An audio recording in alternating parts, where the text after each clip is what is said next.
yang telah kita amalkan melalui Syekhul Mursyid, Syekhul Mursyid, Syekh Ahmad Shadiq wa Syekhul Arifin radhiyallahu anhu, dan terus setiap bulan kita doa di tempat yang mulia ini melalui para masyayikh kita, para guru kita, untuk supaya lebih terus berjalan oleh kita. Ya, pertama adalah ruh jismani kita melalui olahan metode pikiran yang telah Allah berikan hakikatnya, syariatnya, ya, supaya kasih ikhtiar Bapak semua. Pertama, ruang edar ruh jismani kita sehingga terus berjalan dalam batin kita. Ruh jismani antara darah dan daging, di sana bersemayam jismani, lalu terus berjalan sampai ke ruh rohani, ruh rohani yang dikatakan itulah tempat maharul ma'rifat di ruh jismani.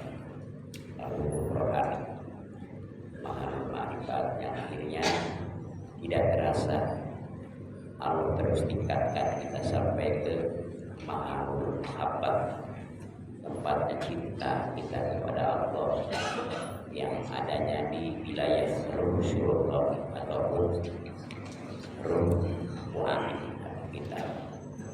Semakin naik dan berjalan, mudah-mudahan kita sampai kepada yang tingkat keempat, yaitu ataupun tingkat ruhul qudsi.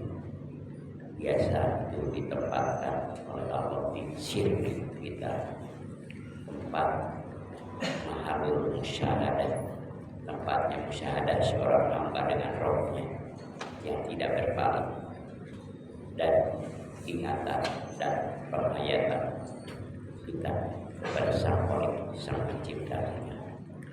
Di tingkat musyahadah itulah orang dikatakan ada ruh qudsi, sehingga wisol ataupun usul sampai hadirat Allah Azza wa Jalla.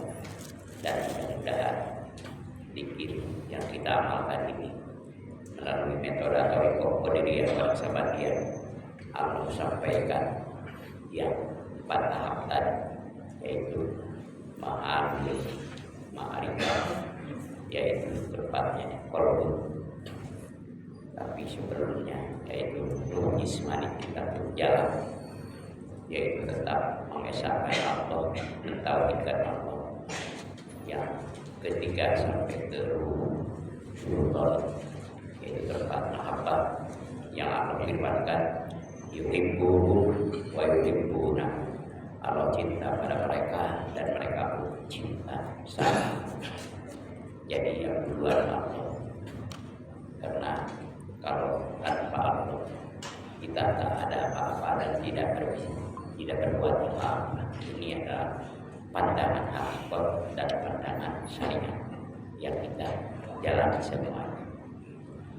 Karena dalam hakikat semata-mata kita beribadah darinya, dengannya, dan hadir kepada itulah hadiah yang dikatakan fadl yang sehingga tatkala orang sampai usul kepada Allah, akibatnya adalah bahwa sholat ilaihi bima minhu, ya dia dihantarkan dengan fadlnya Allah, dengan sebab ataupun asbab dia mendapatkan karunia Allah, yaitu fadlnya.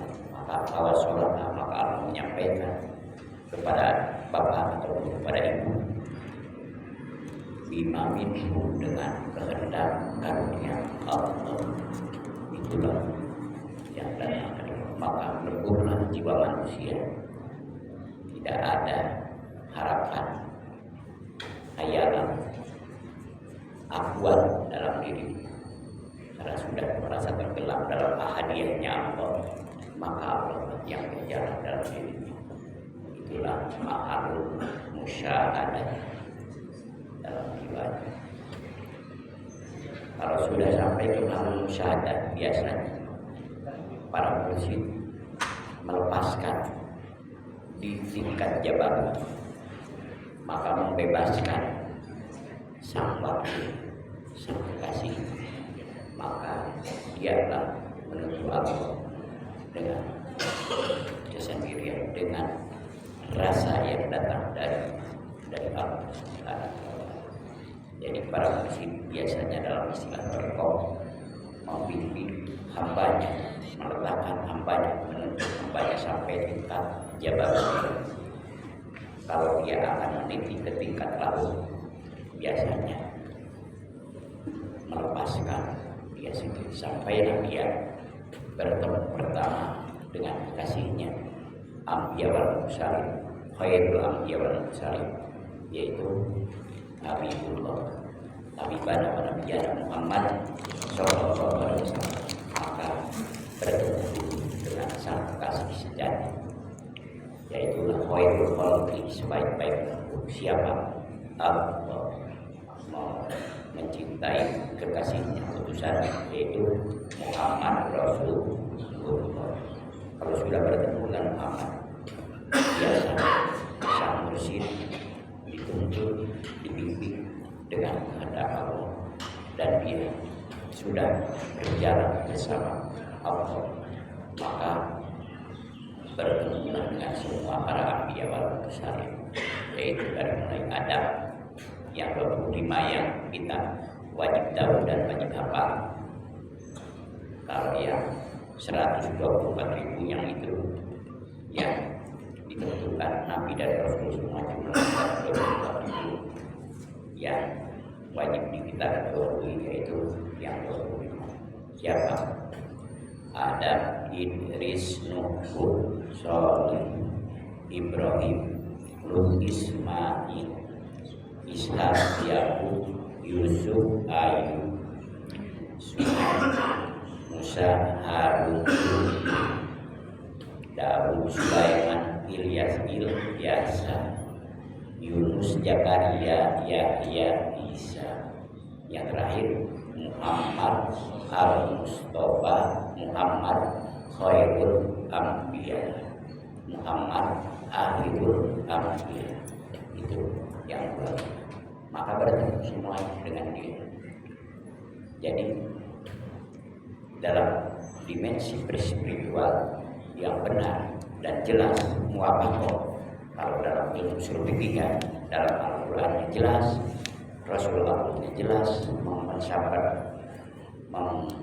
memberitahukan, itulah muwafaqah. Jadi mafhumnya mafhum muwafaqah. Itulah seperti kalimat yang kita amalkan semuanya, fa'lam annahu la ilaha illallah. Itu jelas dari Al-Quran, tidak bisa dipatahkan dengan gaya-gaya reka-reka logika apa. Kalau tidak ada dalam Al-Quran, masihnya ada dalam hadis Rasulullah. Kalau tidak ada dalam Al-Quran, ada dalam hadis, masih tetap muwafaqah.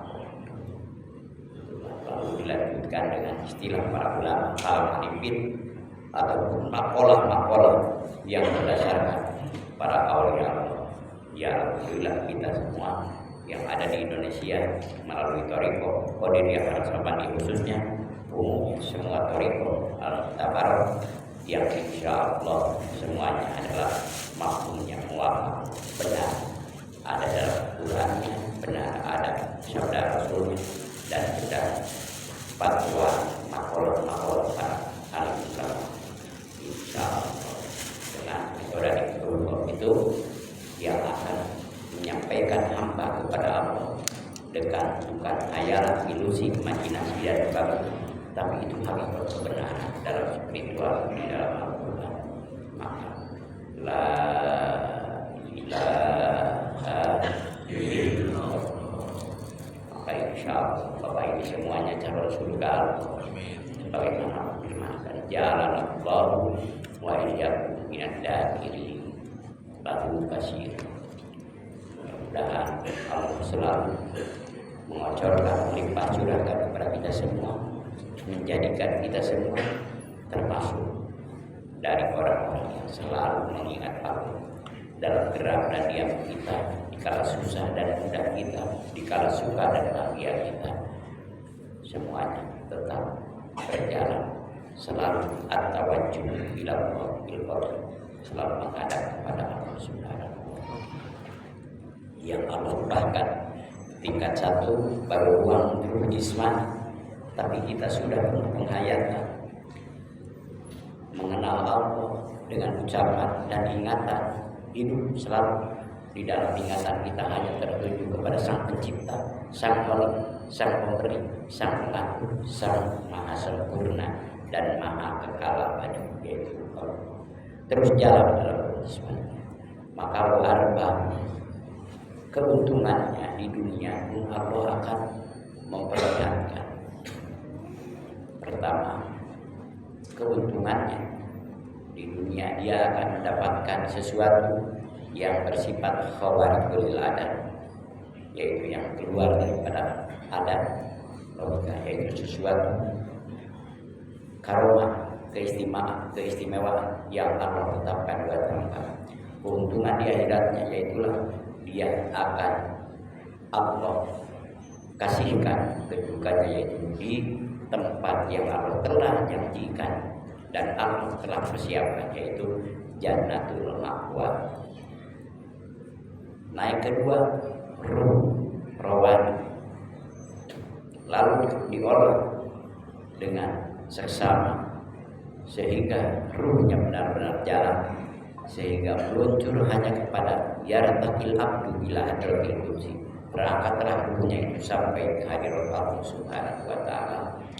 Maka upah dari Allah dia keuntungan karomah kauniyah di alam dunia yang bersifat khawarikul adat, karomah kauniyah, yaitulah orang yang kadang-kadang mendengar dari jarak jauh atau dia diperkenalkan oleh Allah bahwa ucapannya Allah lihatkan, yaitulah bentuk dan warnanya, dan karomah kauniyah yaitu dia diberi kekuatan, ada rasa dalam ingatan orang lain, dia sehingga diberi kemampuan untuk mengetahui. Itu semuanya milik Allah. Lalu Allah berikan kepadanya itu di ruhul fuadi ataupun ruh rawat, yang hadiahnya apa? Jannatul Na'im, itu untuk di akhirat. Kalau barjah itu daerah tingkat naik. Kalau urutan dalam istilah malakutiyah ataupun nasud malakut jabarut lalu, yaitu termasuk barjah itu di wilayah Jabar, wilayah alam Jabar, barjah. Maka Allah kasihkan karomah kauniyah dan Allah kasihkan karomah yang bersifat kuat. Lalu Allah tingkatkan lagi kepada mahalul musyahadah, itu hampir tingkat laste yang terakhir hambanya tatkala dia dipertemukan oleh Allah. Tapi sebelum Allah mempertemukannya, yaitu mempertemukan hubungan semua nabi Allah, yaitu dari Adam sampai Muhammad akhirul anbiya Allah. Jadi bukan bismillah, itulah keyakinan dalam media Toriko.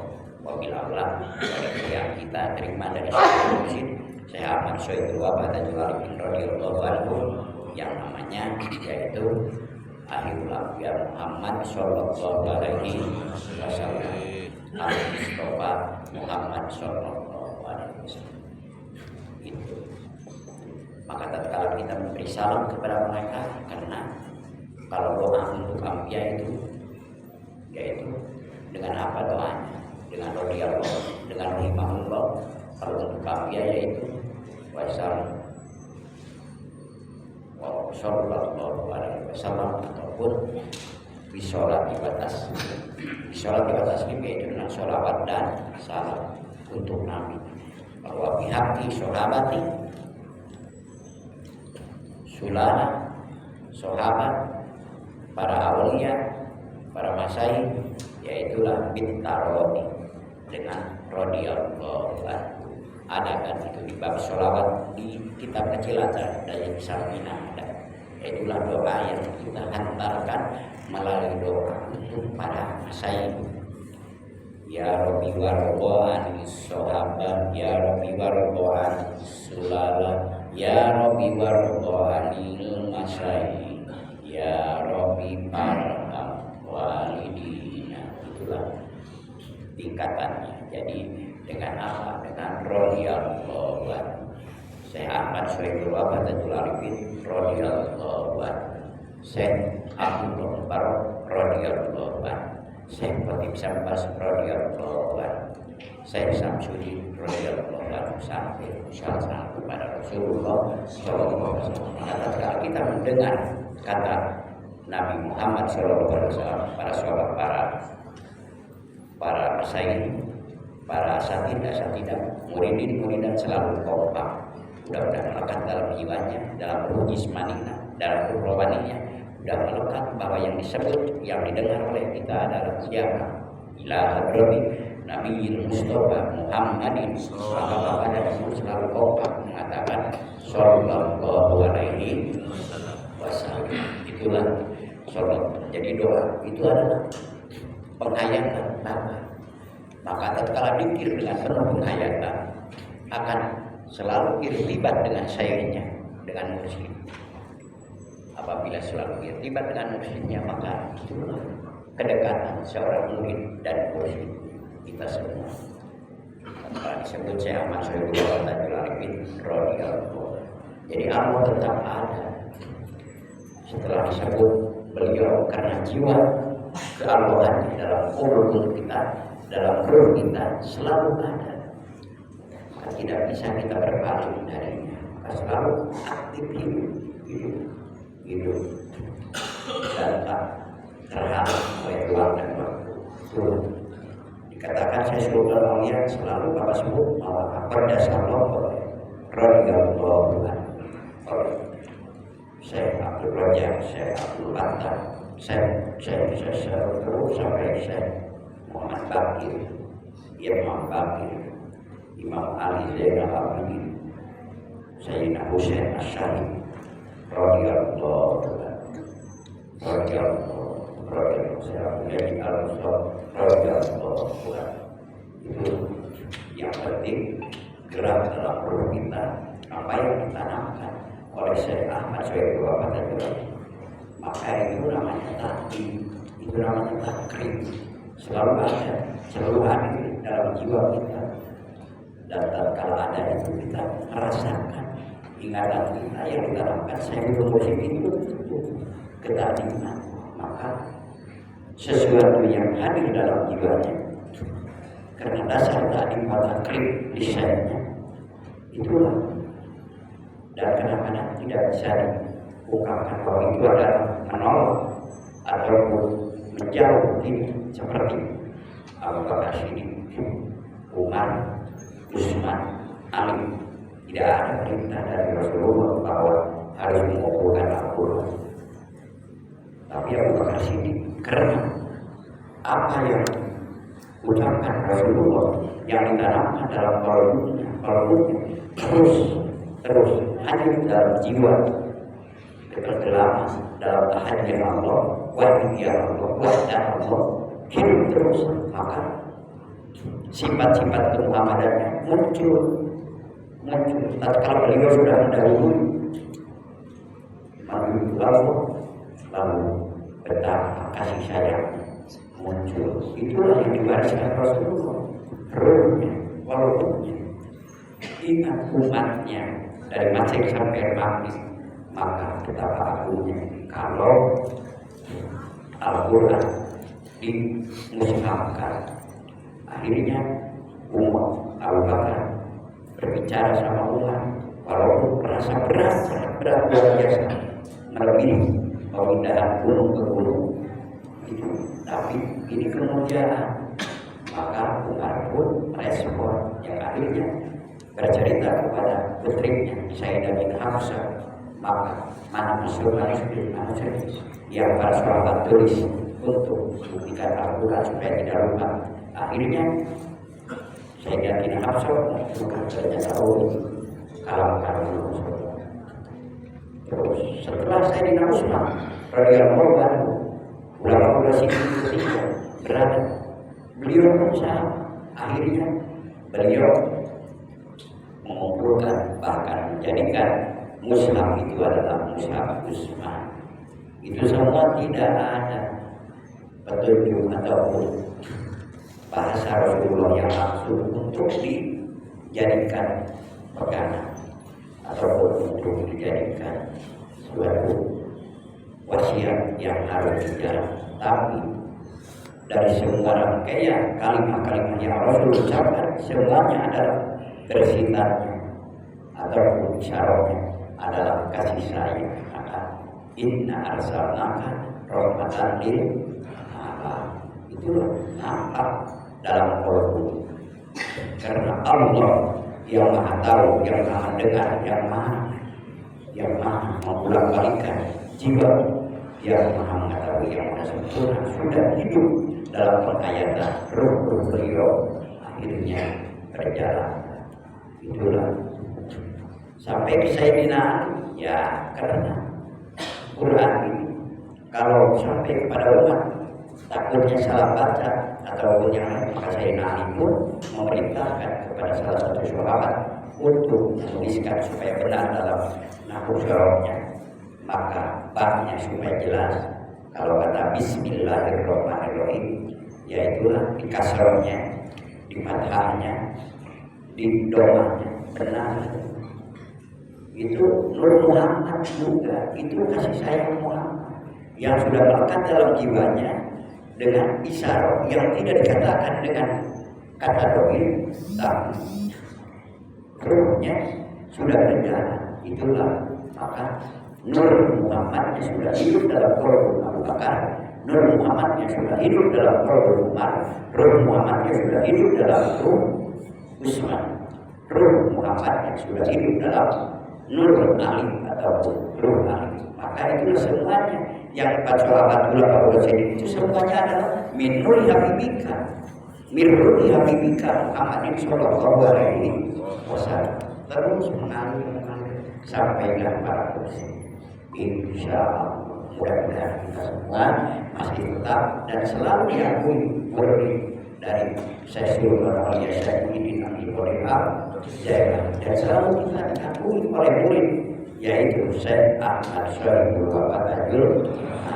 Karena dengan silsilah beliau bisa sampai Rasulullah SAW dan beliau juga dipertemukan oleh Al-Qasam Abana Nabi Muhammad Sallallahu Alaihi Wasallam. Kita nikmati jalan dan penuh penghayatan dalam jiwa, karena dalam hadis ataupun firman ataupun sabda Rasulullah, innalil Quran dalam Quran, sesungguhnya dalam Quran itu maknanya ada zahir ada batin.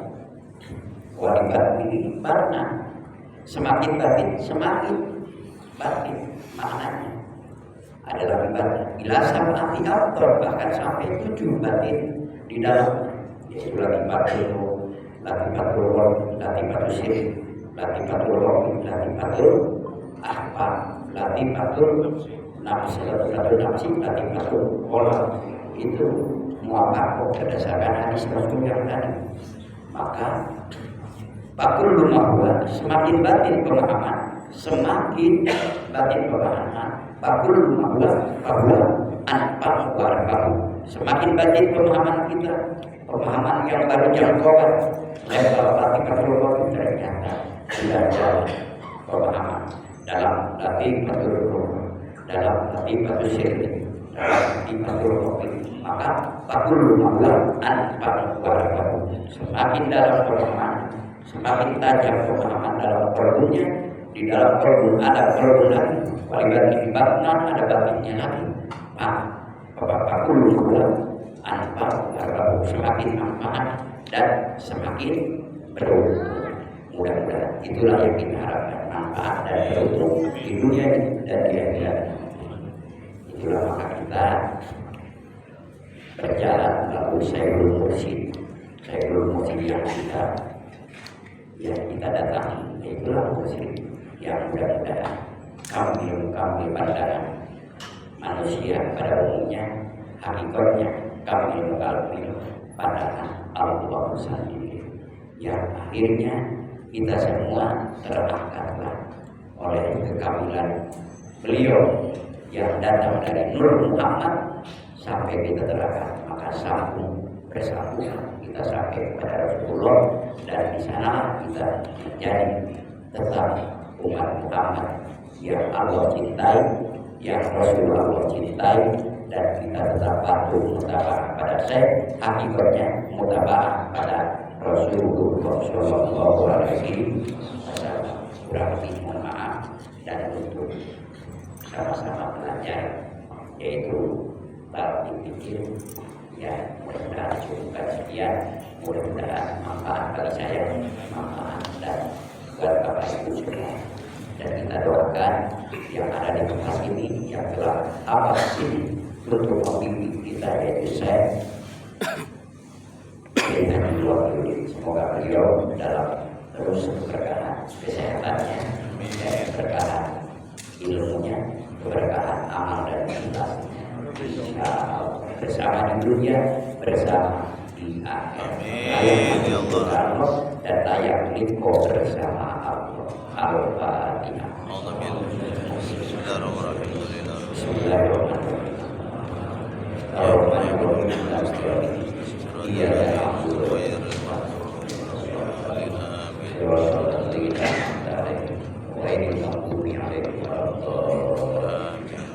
Yang belum mulai, yang sudah berat kita jaga ya, dikir yang diucapkan oleh kita dan yang diingatkan oleh Nabi kita, yaitu dikir Jakarta.